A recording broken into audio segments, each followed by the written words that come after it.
Pumirma na kasi ng 5 taong kontrata si Yap bilang Viva Kapatid Star. Pero bago sumabak sa pag-arte, sasalang muna siya sa mga acting workshop. Sa ngayon, kontento raw siya sa pagiging single. Hiling ni Yap, sana ay maging proud sa kanya ang mami na napatay noong nakaraang taon. Sa ating balitang kakaiba, atraksyon ngayon sa Baguio City ang tinaguri ang world's smallest jeepney. Kinilala sa tawag na Jeepito ang sasakyan na paikot-ikot ngayon sa City of Pines.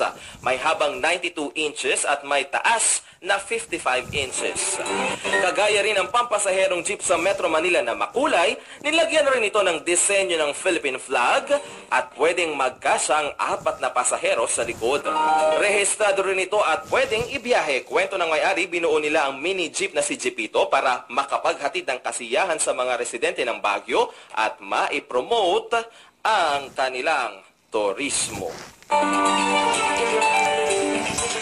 Bago tayo magpaalam mga kapatid, happy listening po at maraming salamat sa inyong patuloy na pakikinig sa mga taga Tel Aviv sa Israel, kay Cesar Handusay, Susan Menjola, Jenny De La Cruz, kay Marites Almario, Mila Marcos, Esmer Domingo, Rica Rivera, Barbara Ferrer, Annie Famorena, Richard Silva at kay Brother Alain Castro.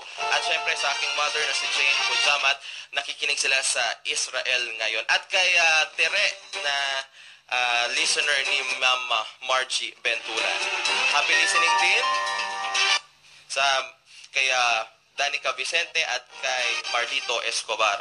Mga kapatid, yan ang isang oras ng maaksyong balita ngayong araw ng Biyernes, January 8, 2016. Maraming salamat po sa ating news producers na sina Margie Valdez Bentulan at Ali Abellana.